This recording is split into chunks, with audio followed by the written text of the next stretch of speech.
Hello, everyone. If you like what I'm doing here, please consider subscribing, liking, and commenting. It would really help the channel out quite a bit. Thank you very much.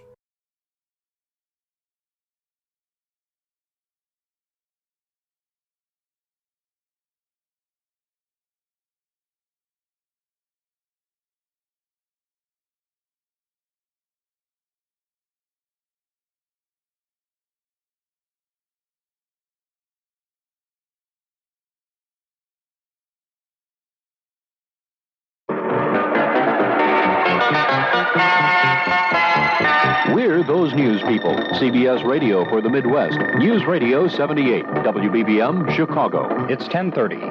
The CBS Radio Mystery Theater presents...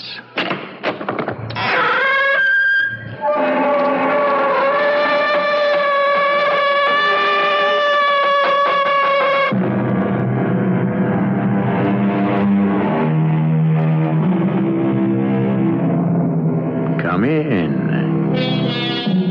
Welcome. I'm E.G. Marshall. The young soldiers fret and worry about the bullet that has their number on it. But it doesn't bother the old soldiers at all. They can feel fatalistic about and resigned to the bullet that has their number. The one that really worries them is the bullet that's labeled, "To whom it may concern." Don't come near me. Rebecca, what are you saying? Keep away. But I love you. Leave here. No. But we're going to get married. Go away before I cause something terrible to happen. Oh, darling, how can you cause something terrible? Believe me, it will be horrible. A fire. Rebecca. A flood. What did you say? An earthquake. Listen. Listen.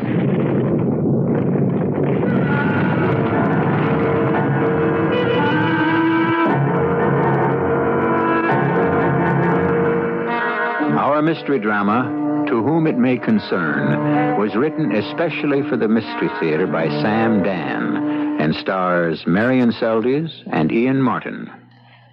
It is sponsored in part by Buick Motor Division and Anheuser-Busch Incorporated, brewers of Budweiser. I'll be back shortly with Act One. Do you have a taste for things that are a little out of the ordinary? Look, Doris, it has a clock in its stomach and it glows in the dark. I think we should snap it up, Dick. Do you like things that are fun, but are also functional? Look, Dick, this is fun.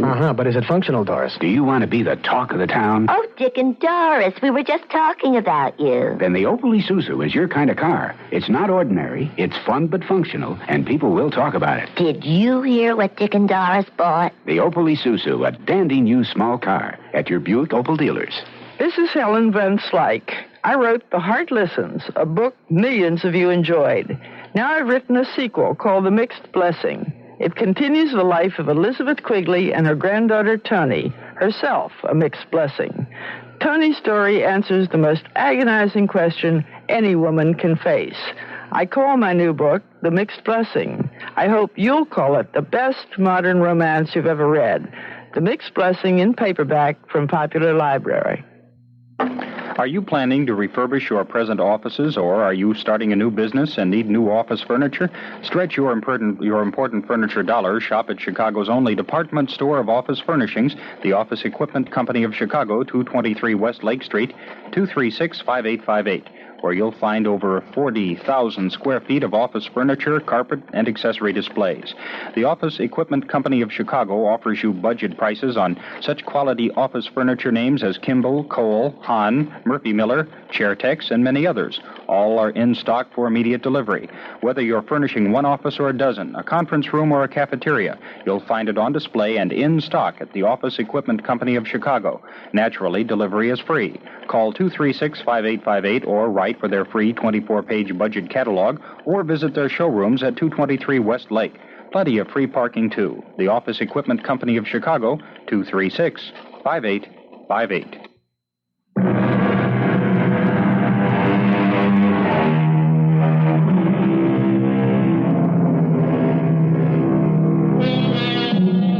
Something beautiful and vital has gone out of our lives. The ability to just sit back and relax. The difference between us and the generations that preceded ours is that we have learned how to save time. whereas they knew how to enjoy it.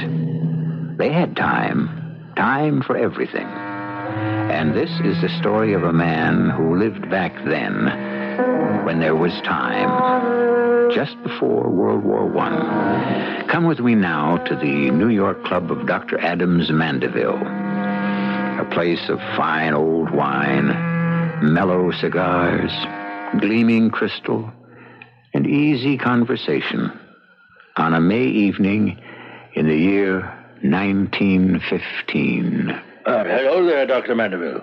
Oh, good evening, Mr. Forbes. Do you mind if I join you? Oh, please. We see so little of you here at the club these days. And I'm afraid you shall see even less. I'm off to London. London? Oh, you can't be serious. There's a war. Well, we're not involved. It's not yet.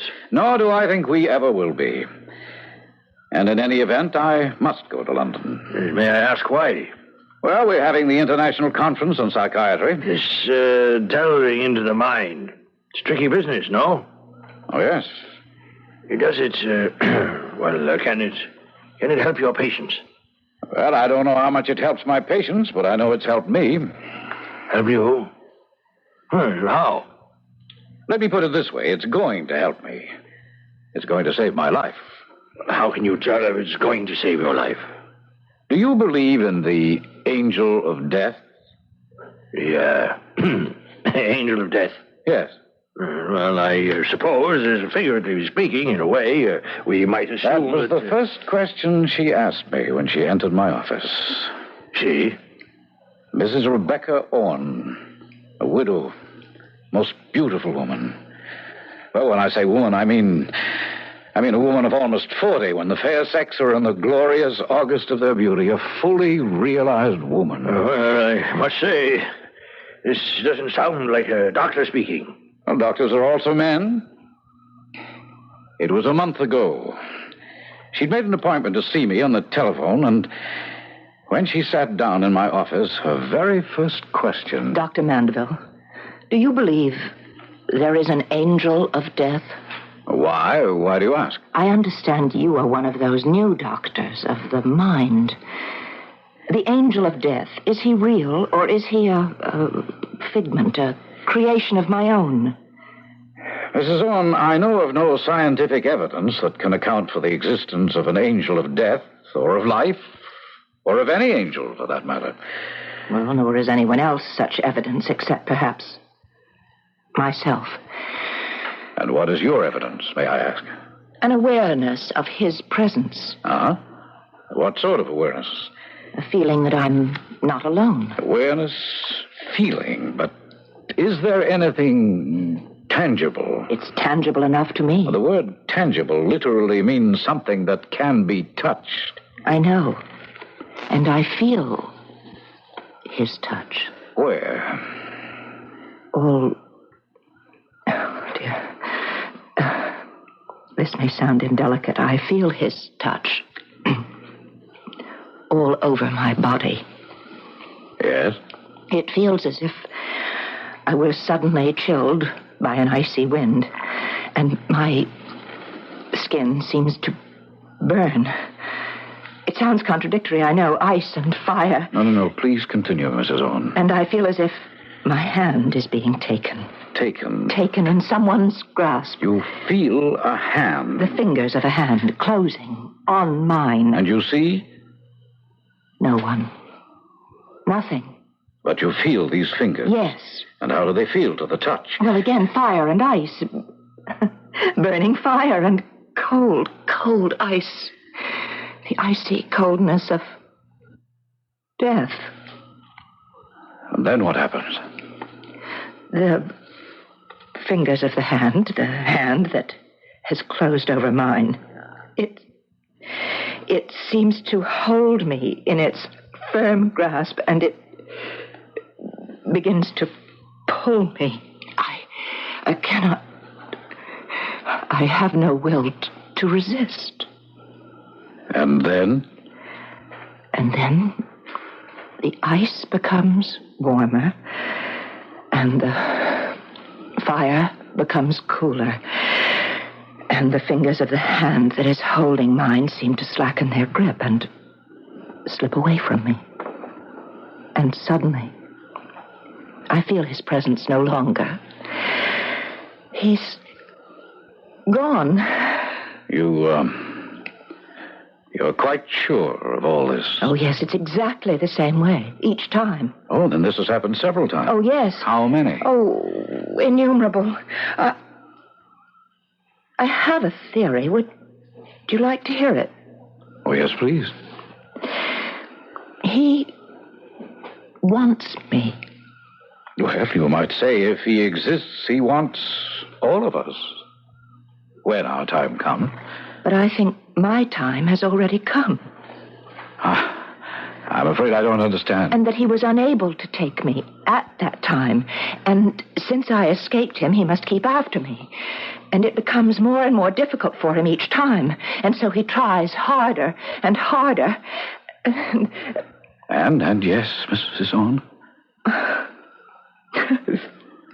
I've never been able to say so much to any doctor. Most of them would give me pills for my nerves long before I could get this far. Well, I promise to hear you out.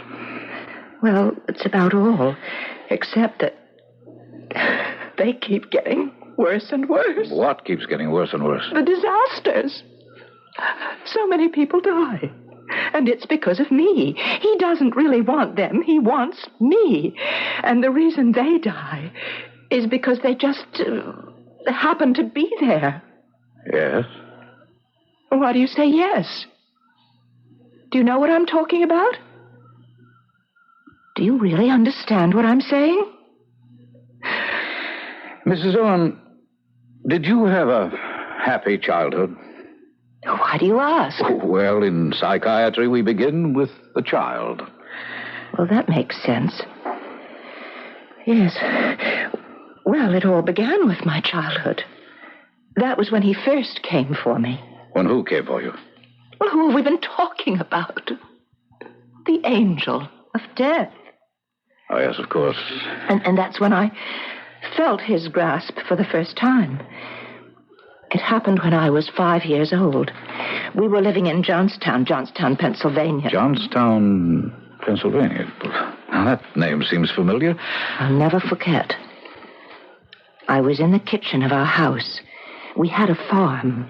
Oh, a big farm, about 500 acres. And I remember there was an argument. Mama and Papa were having a fight. It was about the South Fork Fishing and Hunting Club. These were the very wealthy men who owned the property where the dam was located. Now, Mama, be reasonable. Be reasonable? Have you lost your mind? No, I haven't lost my mind. What's more, it's a found $100. Well, I don't want that money. You post the no hunting signs this year like every other year. Mama, it's just for 10 days, and the only ones who'll be allowed to hunt are members of the club. Look, I won't have people tramping all up and down the property, firing off guns every which way. Mama, these are all millionaires, rich men. They have a lot of respect for private property. And they know how to hunt very good, too. Well, don't they have all that property of their own around the dam? Wait, you know that over by the South 40 is where all the deer trails cross? Yeah, and another thing. I'm against killing poor dumb animals. And so am I. But for $100... Now, what about Rebecca?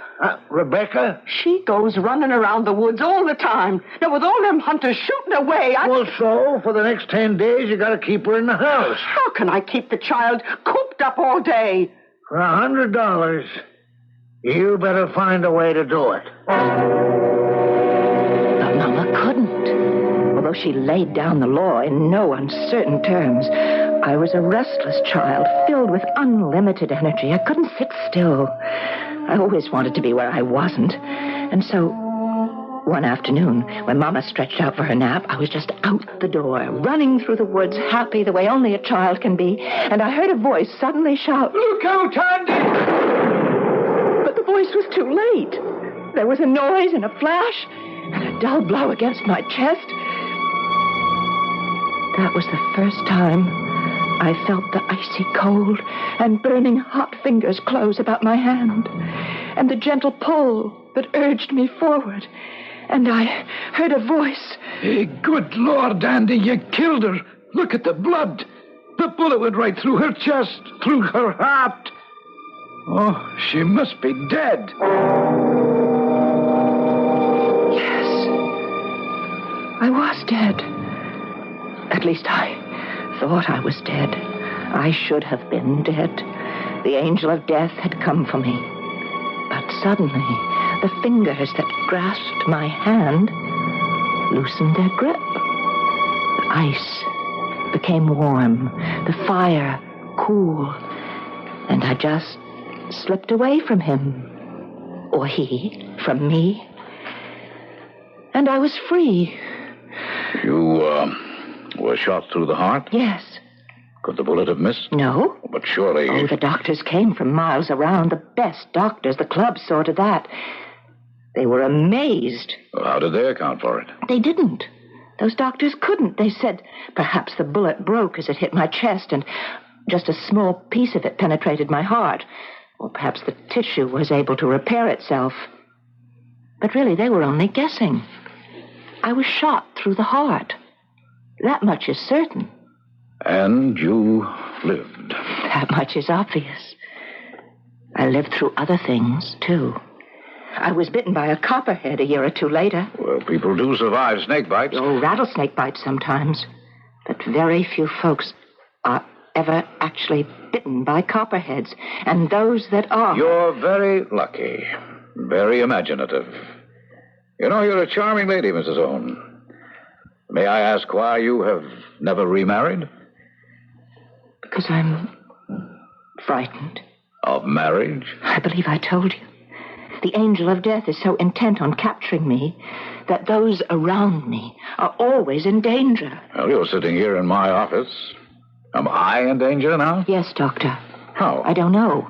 The building might collapse. It's not likely. It's a new building constructed of steel and stone. There might be an earthquake. There never have been any here in the East. Or a flood. Well, hardly. Well, there was a flood once. Actually, it was 26 years ago.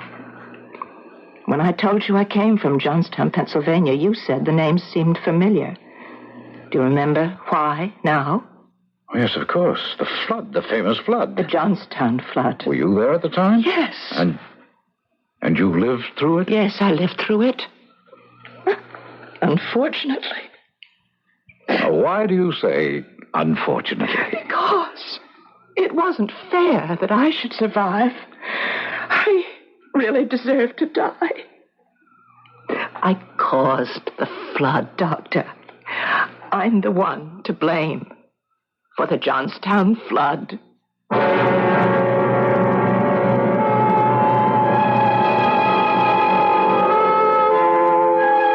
The Johnstown flood, May 31st, 1889.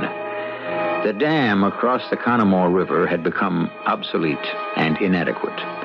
During April and May, 41 inches of rain and snow increased the pressures to the breaking point, and a tidal wave of destruction swept through the valley, killing more than 2,000 people. This is the historical fact. Now, if Mrs. Rebecca Owens has other information, we owe her the courtesy of a hearing in Act 2. Budweiser presents Beer Talk. When you say Bud, you've said a lot of things nobody else can say. I once asked the Budweiser brewmaster which was best, bottled or draft. He said it depends on what you like. I said I like my Bud in a tall glass with a thick collar of foam. So which was best, bottled or draft? Then he said all Budweiser beer is carefully brewed and slowly beechwood aged the exact same way. So which is best, I asked. Budweiser, he said. Want a cold one? Absolutely, I answered. To which he replied, bottled or draft? I tell you, sometimes you just can't lose. There is no other one. There's only something left. Because the king of beer is leading all the rest. When you say Budweiser, you've said it all. Anheuser-Busch, headquarters, St. Louis, Missouri. Grand opening of Spencer's, 214 West Jackson near Sears Tower. Today and all next week, they will be selling $69.95 to $125 double knit polyester or wool suits, leisure suits, Zip-lined raincoats and quilted jackets for only $29.95, none higher. Famous names, big selection. They're also selling $19.95 to $39.95 cocktail dresses, street and casual dresses, pantsuit tops, blouses, slacks, skirts, and sweaters for only $4.99, none higher. Beautiful fall styles and colors, over 3,000 garments to choose from. Spencer's on Jackson, 214 West Jackson, open Monday through Saturday, 9 a.m. to 5:30 p.m. Phone 630-9426. The sale ends October 10th.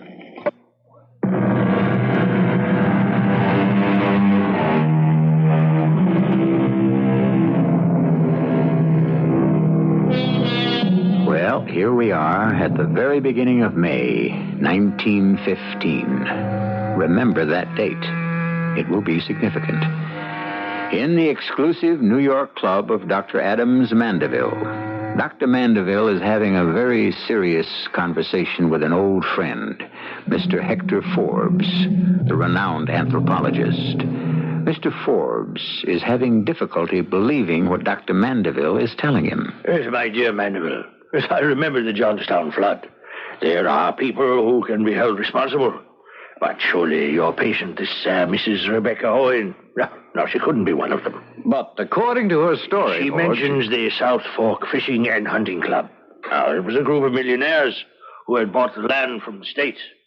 The dam was located on their property. They refused to spend money for any repairs, and the people of Johnstown didn't believe that there was any real danger either. So there's blame enough and to spare for everyone. And yet, when she talks, you can believe anything she tells you. You can believe anything she says. You haven't fallen for this lady, have you? As a matter of fact, I'll get to that. I tell you this story because I have a very important question I want to ask you. Well, fire away. Oh, you'll have to hear the rest of the story. Oh, yes. Especially why she thinks she's to blame for the Johnstown flood. That's what I asked her. The flood was on my account. But why? It was the only way the angel of death could get me. A bullet failed. The bite of a poisonous snake failed. And here was a way that couldn't fail. Or so it seemed.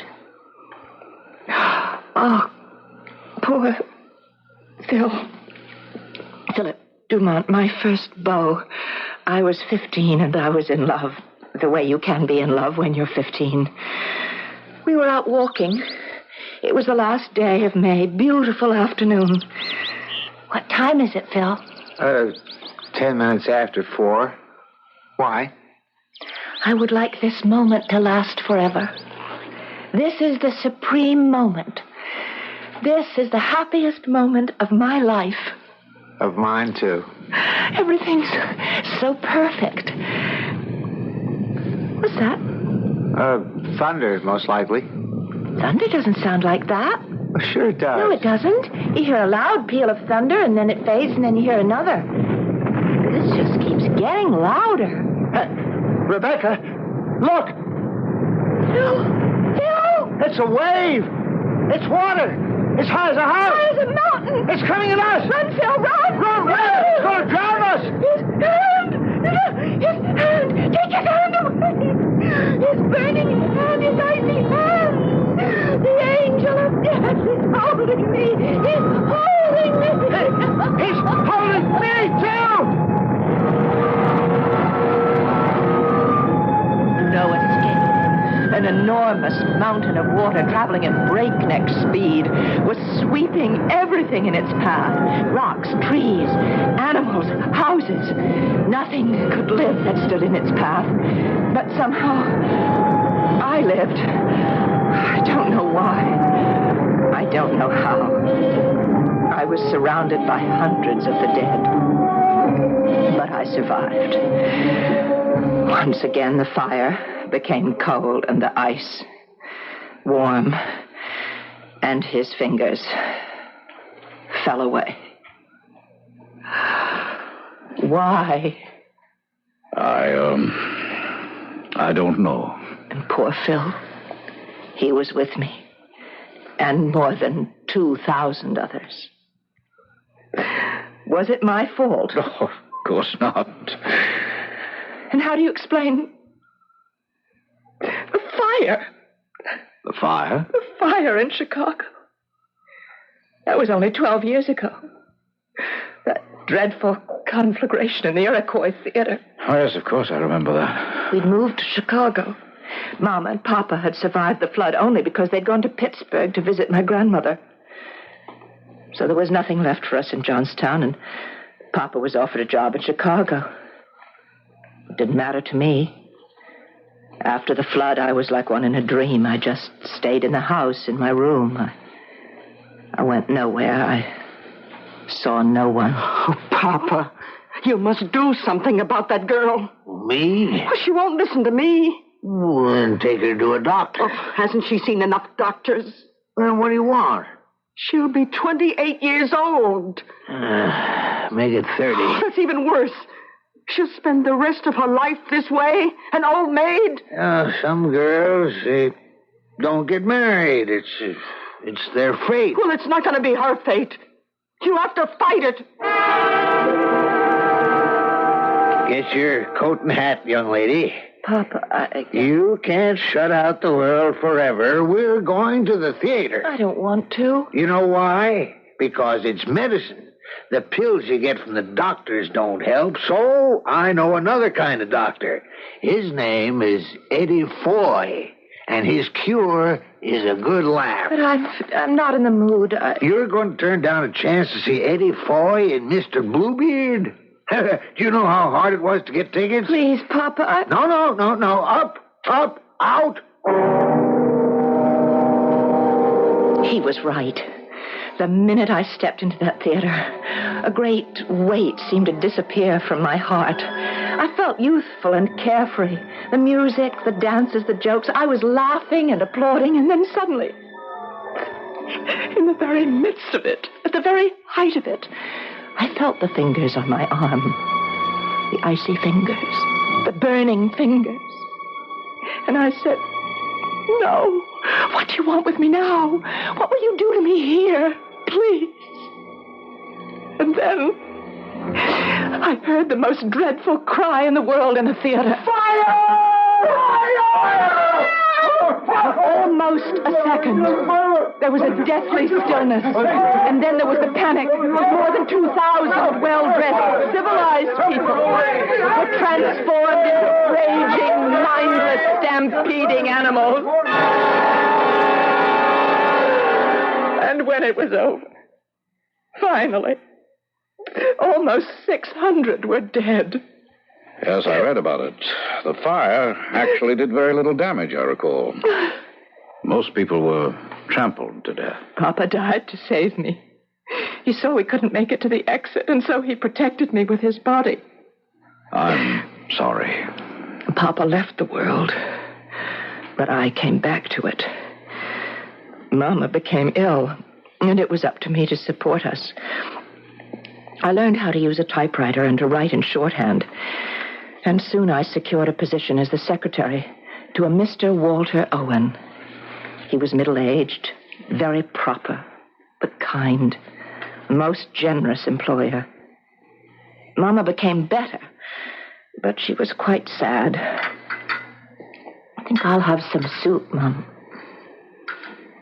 Mama, you're crying. No, I'm not. Rebecca, I do want you to have a life of your own. I'm content. But you'll never have a husband. You'll never have children. I don't want anybody close to me. Rebecca, that's not natural. Please, let's not talk about it. But a husband, children, they would make you happy. Yes, Mama. Very happy. But I couldn't make them happy. Why not? Because they die. They die young before their time. What are you saying? Nothing. I don't want to talk about it anymore. We plan our lives, but it isn't we who decide our destiny. The ordinary give and take of daily living wears us, shapes us, changes us, and we may not even be aware of it. One morning, Mr. Owen asked me to come into his private office. Miss Randolph, you have been my secretary for 5 years now. Yes, sir. I have never seen a more devoted, conscientious, and efficient person. Thank you, sir. I find Miss Randolph, that I would be lost without you. You are a treasure. Oh, really, Mr. Owen? No. A treasure is something that a man must guard securely. If you were a stock or a bond or a bill or a jewel, I would shut you up in a vault, lest you be lost or stolen. I'm not sure I understand. Miss Randolph, will you marry me? Marry? Yes. We could be quite happy together. Oh, but Mr. Owen, I'm not in love with you. Oh, no, we are not children. Love to us is not a sudden, intoxicating adventure. We can marry without it. Marry without love? Yes, marry without love at first. Marry because we respect, admire, and need each other. Now, we are both lonely people. I know in my heart that love will come to us. All day at the office, he would ask me to marry him. He enlisted Mama's help, and then all night at home, it was more of the same. Oh, he's handsome, kind, intelligent. Oh, he's devoted to you. And he's rich. Mama, I will not marry him. But why? I could never explain it to you. I will not marry him, and that is my last word. But it wasn't. Little by little, in so many subtle and gradual ways, the constant pressure told on me, and suddenly, before I knew it, I was in his arms saying, yes, yes. Oh, my darling, my darling. And so we were married. It was the event of the social season of 1911. I knew Walter was rich, but I didn't know how rich. He had as much money, as much influence, as much power as the biggest of them. The Carnegies, the Morgans, the Fricks, the Mellons. They were all there at my wedding. Mr. Andrew Carnegie himself took my hand and wished me well. Kindly-looking man. And suddenly, I knew I had seen him before. I heard a voice. The same voice I had heard 38 years before when I was a little girl on my father's farm in Johnstown, Pennsylvania. Look out, Andy! Look out! Oh, good Lord, Andy, you killed her! The South Fork Fishing and Hunting Club, the Millionaires Club. All these great men were members of that club. And they might have been out hunting the day the dam burst, when I was 5 years old. Andy, the man who had evoked the warning, the man who had accidentally fired the shot. Andy. Could he have been Andrew Carnegie? I looked into his eyes. I couldn't tell. My dearest, may I present Mr. Andrew Carnegie? I'm honored, Mr. Carnegie. Oh, such a sweet lass, Walter. She's a treasure. Yes, I think so. Hey, do you know, dear Mrs. Owen, it seems to me you look familiar. Do I, sir? Yeah, I have seen you before. Or is it perhaps an old man's reverie? Well, be happy, both of you. Be happy. Yes, we have met before. On my father's land in Johnstown, Pennsylvania, when I was a little farm girl. But somehow that seemed out of place. And as I looked at Mr. Carnegie, and at Walter, and at all the other giants, I realized I was no longer afraid of anything. I belonged to one of these men. We went to Europe on our honeymoon. We saw palaces in Italy and castles in Spain. We waltzed in Vienna, marveled at the Louvre, and finally decided to come home. I was so happy. Yes, I can imagine. I was happy, but I was also apprehensive. Why? Well, I was never really able to free myself completely of my fear, so I dreaded the trip home. Darling, I know how you feel, but But what, Walter? But this is a brand new ship. A ship the like of which has never been seen. It's a floating palace. But still, if anything... Most important, They say she's constructed on a completely new principle. There's incontrovertible scientific proof that she is unsinkable. Oh, Walter. She leaves on Friday on her maiden voyage to New York, and I've already booked passage for us. Oh, how exciting. What's her name? The Titanic.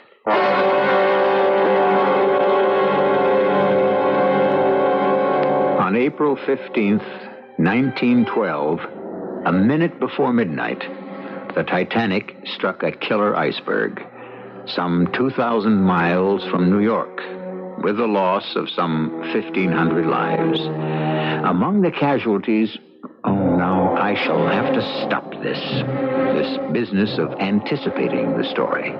We still have a third act. Until now, a do-it-yourselfer needed a vise to hold his work, a workbench to hold the vise, and the space to fit the workbench. Hi, Pat Summerall to tell you that True Value Hardware stores can help you change all that with the Black & Decker Workmate. It's a portable all-purpose workbench, vise, and more. It adjusts to hold wedge-shaped objects, pipe, even irregular and bulky items like bicycles for repair. Yet it weighs just 32 pounds and folds to the size of a collapsed lawn chair, so you can take the workbench to the work. See the Workmate portable all-purpose workbench at True Value Hardware stores. And while you're there, check out their selection of Black & Decker power tools, like the 3/8-inch power drill. It drills through 3/8-inch steel or 3/4-inch hardwood. It's double insulated for electrical safety, and it's just $9.88. Black & Decker tools are just some of the values at participating True Value Hardware stores. True Value. It's more than just a name. It's their way of doing business. Now, no matter where you live in the great Northwest Territory, there's a Northwest Federal Savings Center nearby. Because now there are 5 Northwest Federal doors that open to savings. We're celebrating with over 30 eye-opening gifts, all name-brand items like a Waterpik water purifier or a Presto Minute Burger, Webster's new Collegiate Dictionary, and outdoor sweepers, alarm clocks, and cookie makers. And they're free or at greatly reduced prices when you save $250 or more at any Northwest Federal Savings Center. Now in 5 convenient locations and open 63 hours a week. You can save before work, Monday through Friday, all day Wednesday, Friday evenings until 8, Saturdays until 5. But take advantage of this gift celebration at the Northwest Federal Savings Center nearest you soon. Because this gift opportunity lasts only until October the 11th, 1976. One gift per family, please. It's Northwest Federal Savings Time, 63 hours a week. This is WBBM Chicago.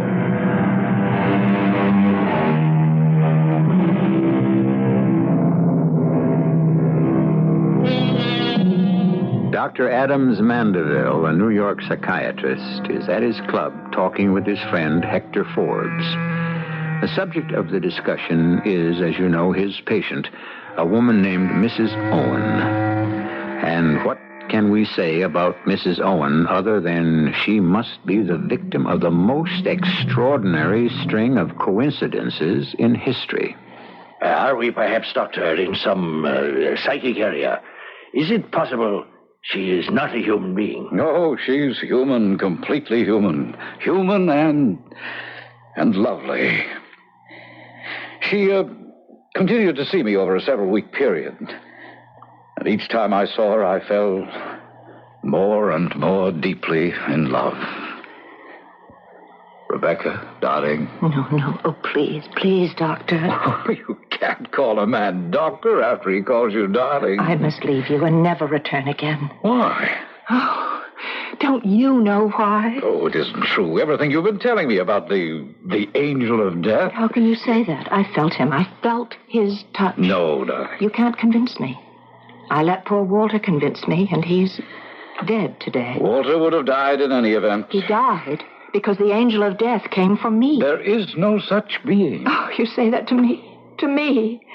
I'm 41 years old. And you don't look a day over 25. Be serious. And 5 times in my life, I have felt his presence in my body.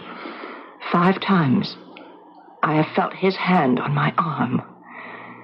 5 times he's held me in his grasp. Yes, I know you said that. And the last time was the worst time of all.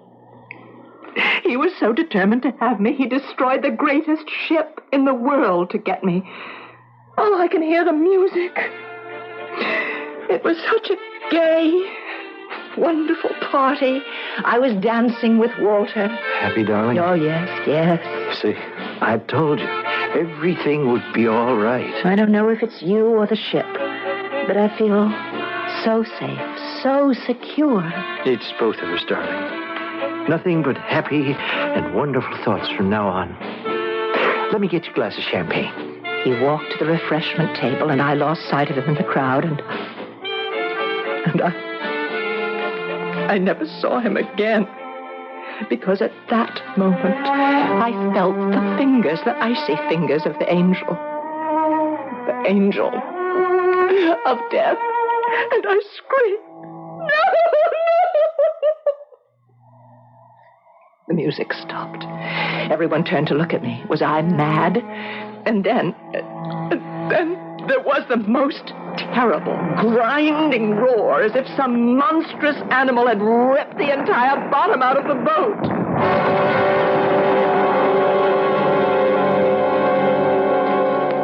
The next thing I remember, I was on board the rescue ship, Carpathia. But 1,500 others had died. And Walter. And Walter had perished. And now you tell me it isn't my fault. Yes, I do. How? All the evidence proves nothing.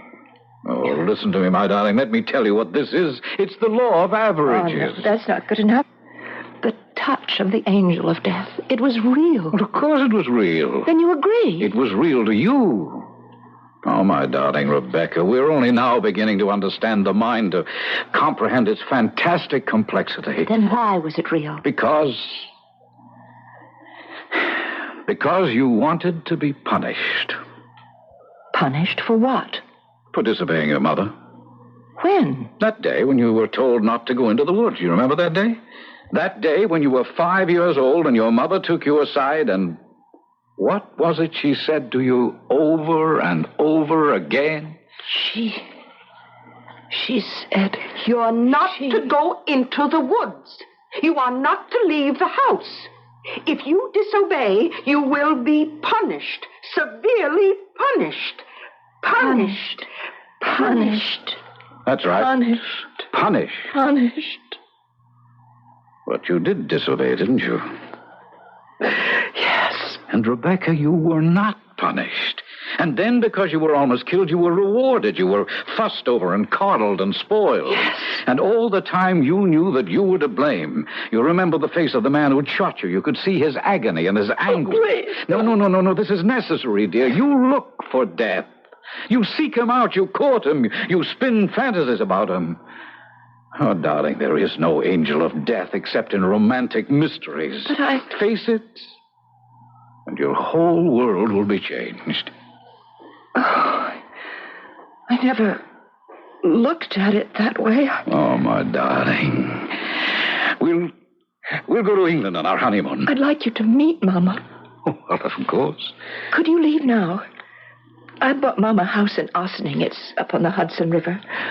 Oh, let's tell her today. Well, certainly. Let's see, it's 10:30 now. I have some hospital calls to make at 11, so I should be free by noon. We can get the train at 1 o'clock. Meet me on board. I'll be sitting in the last passenger coach. 1 o'clock on the Ossining train, the last coach. Yes, it's the only one that isn't a smoker.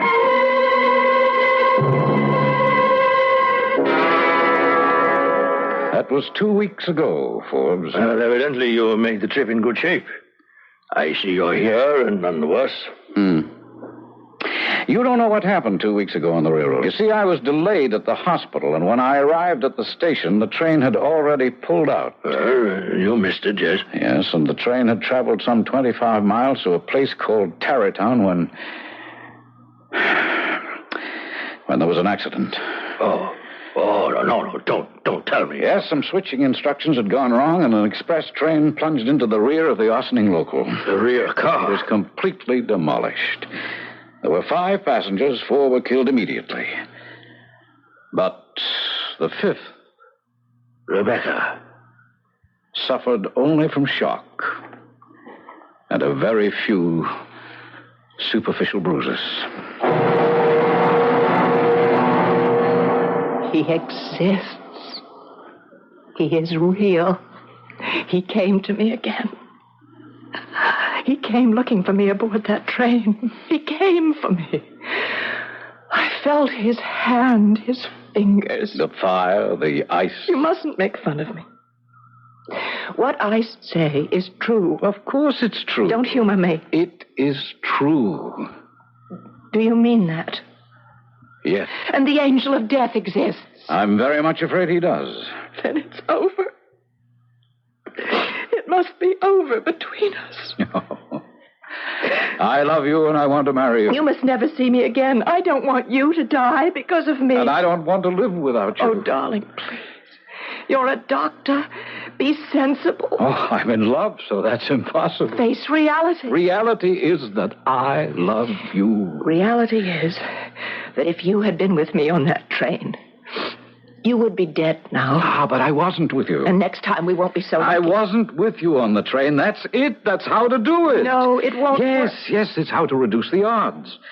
That's how to fight the old boy. That's how to put him in his place. But I still... We must never travel together. We must never board the same boat, the same train. We must never go to crowded places where disasters can strike. Theaters, restaurants, concerts. But I never go anyhow. But you can't shut yourself away. Rebecca, I don't need crowds. I only need you. So we shall live by ourselves, quietly, carefully, in safety. Do you see? Yes, I see now. And if he comes for me again, let him come for me alone. To a house that will be stone so it can't burn. Or steel, and then it can't fall apart. Away from rivers and floods. Away from forests and fire. Now. Now will you marry me, darling? Yes. Yes.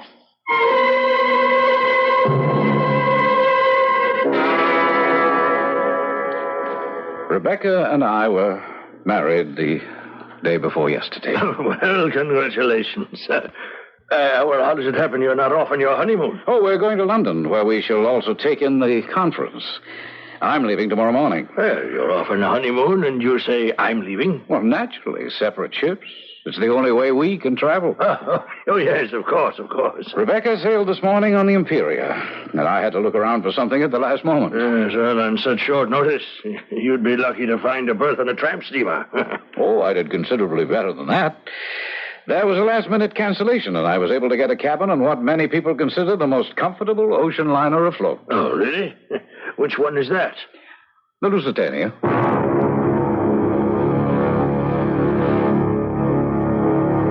The Lusitania. On May 7th, 1915, at approximately 2 p.m., the German killer submarine, the U-20, fired its torpedoes into the Cunard liner Lusitania. The ship blew up and sank almost immediately.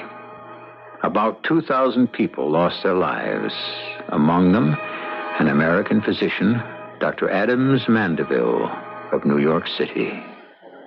I shall return in just a few moments. At the Opal Isuzu Information Center of America, pandemonium reigns as thousands of people try to find out what one is.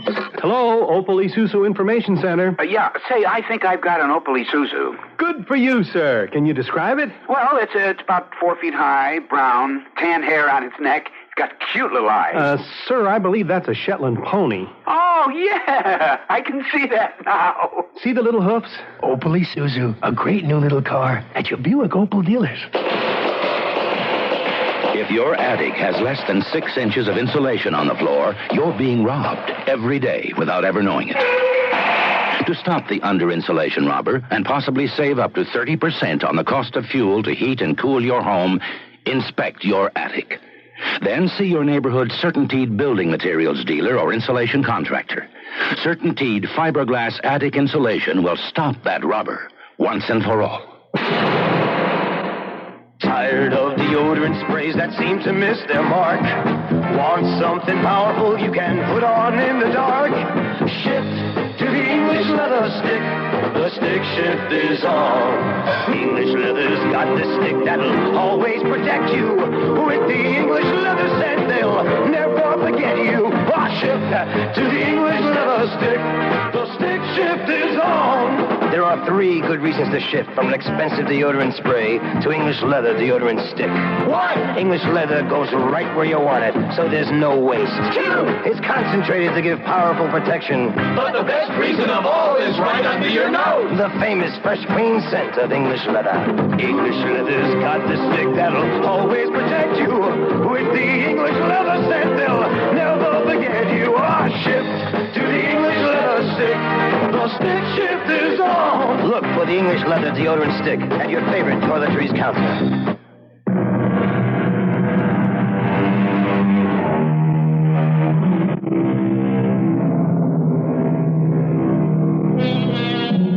The old soldiers, as we told you in the beginning, are worried mostly about the bullet marked, "To whom it may concern." That's because they know something few of us pause to consider. They realize how unpredictable is fate, how random is chance, how impersonal is providence, how hard it is to live, and how easy to die. And if life perplexes and puzzles you, take comfort.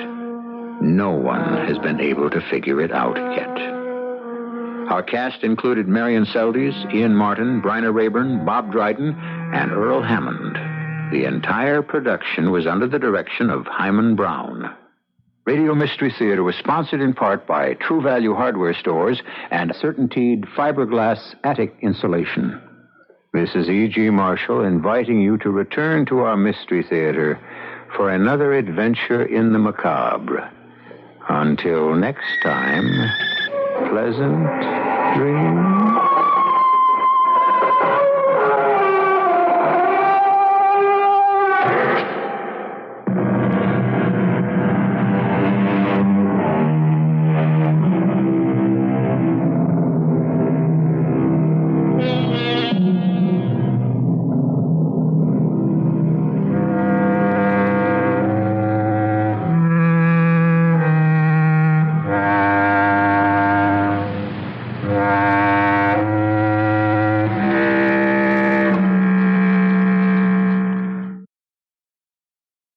WBBM News Time is 11:23.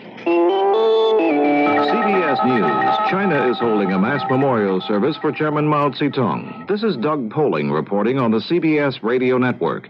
It's Saturday afternoon in the Chinese capital where a huge rally takes place a short time from now. Barry Kalb has a report from Hong Kong. Foreigners in Peking estimate there will be up to 1 million people in Tiananmen Square, and people all over the nation will be able to watch or listen to an unprecedented live television and radio broadcast. No foreigners will be allowed in the square. They've been told to stay at home and watch the show on television. Guests in Peking's tourist hotels have been ordered to stay inside between 9 a.m. and 6 p.m. The ceremony begins at 3 p.m. and is due to start with a 3-minute period of silence. All over the nation, people are to stand at silent attention while sirens, bells, and whistles blow. There was rioting in Tiananmen Square last April, a sign of the factional power struggle that had already begun to determine Mao's successors. No trouble is expected today, but just to make sure, the people of Peking were warned against any such acts last night. Barry Kalb, CBS News, Hong Kong. More news in a moment.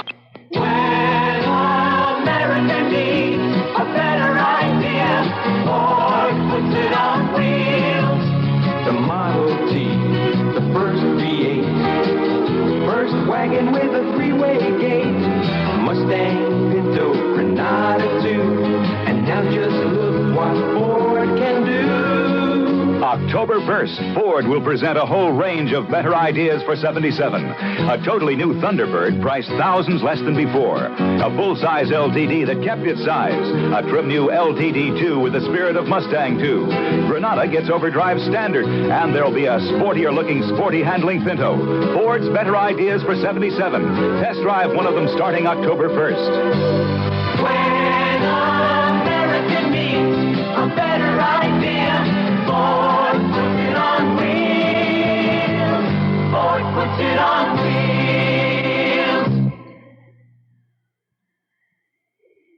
4 newsmen with the Fresno, California Bee were released Friday night after serving 14 days in jail for refusing to reveal their source in a news story. The judge agreed with testimony at a hearing in which it was claimed the 4 were determined not to reveal the source and that keeping them in jail longer would serve no purpose. One of the 4 who had been jailed, Fresno Bee reporter James Bott, said the newsmen made their point. We have maintained the integrity of our source, and I think that's important to be remembered. We have established in this hearing, I believe, that there is a journalistic ethic that is all pervasive in these cases. Bott and the other Fresno newsmen refused to reveal where they obtained grand jury testimony, which led to the indictment of a city councilman last year.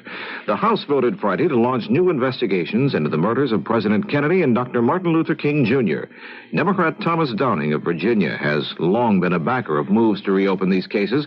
Downing says new probes should have taken place before now. I wish that we had had this authority 2 or 3 years ago because the evidence is fast disappearing. But we feel there's still sufficient evidence, there's still sufficient witnesses who we can subpoena and bring here to testify who will, I think, unfold the real story behind the assassination of these 2 men. Downing says he's convinced that in the case of President Kennedy's murder, a conspiracy was involved. The Navy says it will try to recover an F-14 Tomcat, the newest and best of its carrier-based fighter planes. The aircraft is lying on the ocean floor off Scotland. It carries some secret weaponry. The plane rolled into the sea from the flight deck of the carrier John F. Kennedy on Tuesday. There are reports that a Soviet cruiser is in the area, possibly marking the location for a Russian salvage attempt. A spokesman for Secretary of State Kissinger characterized as constructive Kissinger's 5-hour talk in Pretoria with South African Prime Minister John Vorster. More violence broke out Friday as Kissinger arrived in South Africa for a weekend of talks. Reports say as many as 8 blacks were shot by riot control police in the black township of Soweto outside Johannesburg. The coalition government of Finland resigned Friday after failing to reach agreement on a budget. President Urho Kekkonen accepted the resignations but asked current leaders to stay on until a new government is formed. Now this. Hear ye, hear ye. Hear our next big bicentennial weekend special, The World Looks at America. CBS News correspondent Charles Collingwood is anchorman for 30 broadcasts, reporting on the opinions and observations of presidents, prime ministers, educators, editors, and other prominent figures. Learn what they think about us in our next weekend special, The World Looks at America, September 18th and 19th, here on the CBS Radio Network. I'm Charles Osgood, CBS News. Join me on Newsbreak, mornings on most of these CBS Radio Network stations, as we explore this curious world of ours. Some days, I'll pick a major news story to explore in further detail. Other days, it may be a person who did not exactly make the headlines, but whose story is noteworthy in the course of human events. Newsbreak, one of the many broadcasts of news and commentary, along with hourly CBS News, updates to the minute on most of these CBS Radio Network stations. At Palmdale, California, Rockwell International has unveiled the nation's first commuter space vehicle. The vehicle, half rocket and half airplane, is designed to make more than 100 round trips into space starting in the next decade. It will land on solid ground rather than in the ocean. Doug Poling, CBS News. Weather Command says we have a pretty nice weekend coming up. For the rest of the night, partly cloudy and cool with a low of near 53 degrees, but a bit warmer near the lake. And then on Saturday, partly sunny and mild. The high will be about 77 degrees. We have a 10% chance of rain on Saturday. That goes up to a 30% chance of rain on Sunday, when it will be mostly sunny and warmer. The winds will be diminishing to light and variable tonight. They'll be variable 5 to 10 miles an hour during the day on Saturday. For the next 5 days, temperatures will average 1 to 3 degrees above the normal high of 74 and the normal low of 55. Moisture, lightest showers Monday and Tuesday. Current temperatures at O'Hare, 58. It's 66 degrees at the lakefront, 63 at Midway. The humidity is 73%. The wind is from the north at 5 miles an hour.